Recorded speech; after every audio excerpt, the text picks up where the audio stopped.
माननीय मुख्यमंत्री जी प्रत्येक कार्यकर्ताओं का ध्यान रखते हैं, क्योंकि मुख्यमंत्री जी भी कार्यकर्ता की ही बदौलत वहां पहुंचे। वो परिपाटी कांग्रेस की हो सकती है, जिनके राष्ट्रीय अध्यक्ष कहते हैं कि कुत्ते का पिल्ला पकड़ो और उसके 2 फटकार लगाओ, भौंकता है कि नहीं भौंकता है, ऐसा जो है वो उसको बूथ अध्यक्ष बनाओ।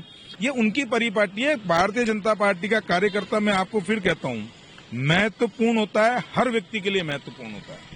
ये गोविंद सिंह डोटासरा वही गोविंद सिंह डोटासरा है जिनके घर पे शिक्षक आते थे, उनको धक्के देके निकाला गया था, रेखा था नाती का बड़ा है क्या ये? तो ये किस मुंह से बात करते हैं? और मुद्दे नहीं बचने के कारण आपको अपना राजनीतिक अस्तित्व बचाना होता है, तो इस तरीके के बयान दिए जाते हैं। राजस्थान की जनता जानती है। भारतीय जनता पार्टी के अंदर जो पद की जो घोषणा हुई है, उसके बाद में लगातार सभी जो कार्यकर्ताओं को जिम्मेदारी दी गई, जिसमें नए चेहरे से लेकर पुराने चेहरे तक को वापस रिपीट किया गया है। आगे के शीर्ष नेतृत्व ने इन पे जिम्मेदारी दी है, भरोसा जताया है। अब इन्हीं से जानेंगे। मेरे साथ में बीजेपी के प्रदेश प्रवक्ता है मदन प्रजापति जी, जिनसे बात करेंगे आखिर ये जिम्मेदारी मिली है तो आगे की तैयारी क्या होगी। मदन जी, पहले तो आपका बहुत बहुत हार्दिक शुभकामनाएं। आपको जिम्मेदारी मिली, क्या लगता है नई जिम्मेदारी मिलने के बाद में क्या आगे की तैयारी रहेगी? देखिए, मैं राजस्थान के मुख्यमंत्री माननीय भजनलाल शर्मा जी और प्रदेश अध्यक्ष माननीय मदन राठौड़ जी का धन्यवाद देता हूं कि मेरे जैसे सामान्य से कार्यकर्ता को इतना बड़ी जिम्मेदारी दी है। और मेरे को मिलने के बाद एक चीज सच साबित हो गई है कि माननीय प्रदेश अध्यक्ष जी और मुख्यमंत्री जी कहते थे कि हमने सीसीटीवी कैमरे लगा रखे हैं, तो ये आज सत्य हो गया है कि माननीय अध्यक्ष जी के, माननीय मुख्यमंत्री जी के और प्रदेश संगठन के सीसीटीवी कैमरे लगे हुए हैं। आप काम कीजिए, किसी को दिखाने की आवश्यकता नहीं है। समय आने पे आपको जो आपकी क्षमता है उसके अनुसार चीजें मिलेगी। मैं तो पुनः कहता हूं कि मेरे जैसे सामान्य आदमी को इतना बड़ा दायित्व दिया, मैं पार्टी का आभारी हूं और माननीय प्रदेश अध्यक्ष जी का बहुत बहुत आभार व्यक्त करता हूं। कुछ लोगों में नाराजगी देखने को मिल रही है जिनको जिम्मेदारी नहीं मिली है, क्या लगता है आगे उनको जिम्मेदारी मिलेगी? देखिए, मेरे ख्याल से ऐसा कोई नाराजगी नहीं है और ना कोई ऐसा कोई सामने आया ये चीजें। हम सब काम करते हैं, पद एक ही होता है कार्यकर्ता, और भारतीय जनता पार्टी में कार्यकर्ता ही चलता है। कभी कभी काम की विभाजन के लिए कुछ जिम्मेदारियां दे दी जाती है, संगठन को चलाने के लिए कुछ चीजें होती है, उसका निर्वहन किया जाता है। बाकी सबको काम करना, किसी का दायित्व अलग होता है, मेरा दायित्व अलग होगा, किसी और का अलग होगा, कार्यकर्ता का अलग होगा, लेकिन कार्यकर्ता देवतुल्य है। और कार्यकर्ता एक ऐसे डेजिनेशन है जिसमें कभी पूर्व नहीं लगता।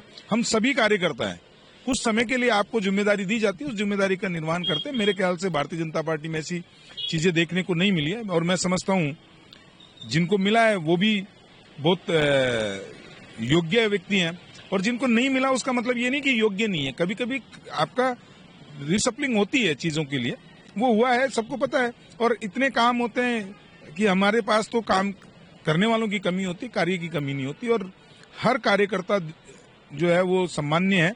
माननीय प्रदेश अध्यक्ष जी प्रत्येक कार्यकर्ता का व्यक्तिगत रूप से ध्यान रखते हैं। माननीय मुख्यमंत्री जी प्रत्येक कार्यकर्ताओं का ध्यान रखते हैं, क्योंकि मुख्यमंत्री जी भी कार्यकर्ता की ही बदौलत वहां पहुंचे और वो उनको पता है कि संगठन में कार्यकर्ता की अहमियत क्या है। तो आपको देखने को भी मिलेगा सरकार की तरफ से भी और संगठन की तरफ से भी। इसलिए ये नहीं है, वो परिपाटी कांग्रेस की हो सकती है, जिनके राष्ट्रीय अध्यक्ष कहते हैं कि कुत्ते का पिल्ला पकड़ो और उसके 2 फटकार लगाओ, भौंकता है कि नहीं भौंकता है, ऐसा जो है वो उसको बूथ अध्यक्ष बनाओ।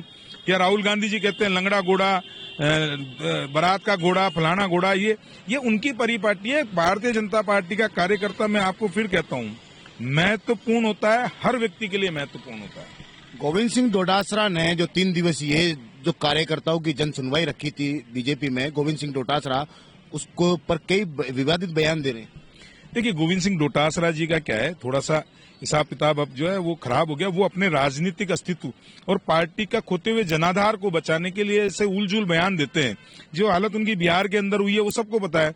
जो हालत पंचायत राज के उपचुनाव में 36 में से 28 सीटें भारतीय जनता पार्टी जीती है, वो गोविंद सिंह डोटासरा जी अपने क्षेत्र के अंदर एक पंचायत समिति का सदस्य का तो सीट बचा नहीं पाए।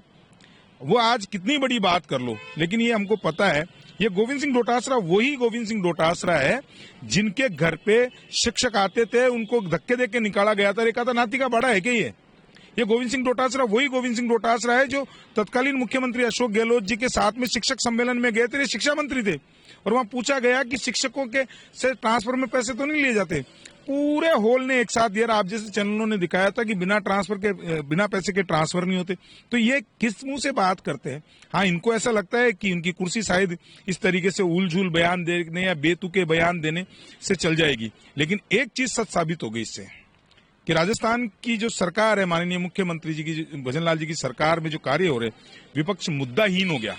और जब मुद्दे नहीं बचते हैं और मुद्दे नहीं बचने के कारण आपको अपना राजनीतिक अस्तित्व बचाना होता है, तो इस तरीके के बयान दिए जाते हैं। राजस्थान की जनता जानती है। प्रदेश अध्यक्ष मदन राठौड़ ने ये कार्यकारिणी लेट सही पर सटीक जो डाली है और लोगों के सामने जो चेहरे आए हैं, जैसे आप भी उसी लिस्ट में नाम में हैं, अब आगे आने वाली कार्यकारिणी में क्या और कुछ नया खुलासा हो सकता है कार्यकारिणी का?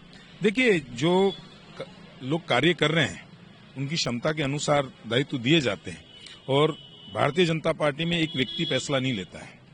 हमारे यहाँ सामूहिक निर्णय होते हैं और सामूहिक की जिम्मेदारी होती है।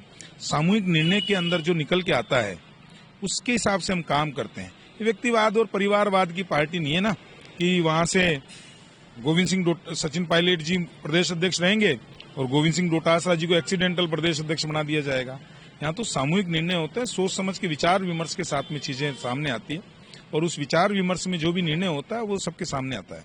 एक आखिरी सवाल है, इस पूरी कार्यकारिणी में जो अभी घोषित की है उसमें महिलाओं की जिम्मेदारी, महिलाओं को बड़ा लिया गया है। क्या लगता है आगे भी महिलाओं को आगे जगह मिलेगी? सर्वस्पर्शी, सर्वव्यापी और सर्वसमावेशी, इसी चीज पे चलते हैं और यही चीज इस कार्यकारिणी में देखने को मिली है। ये हमारे साथ थे प्रदेश प्रवक्ता मदन प्रजापत, जो इस कार्यकारिणी के जो कमान जो थी वो मीडिया की संभाली है। अब देखना ये होगा कि आने वाली जो कार्यकारिणी घोषणा होगी उसमें कितनी महिलाएं, कितने जाति आधार पर जो नाम आएंगे वो देखने की चीज होगी। कैमरामैन घनश्याम मिश्रा के साथ मोहम्मद नफीस, जयपुर से।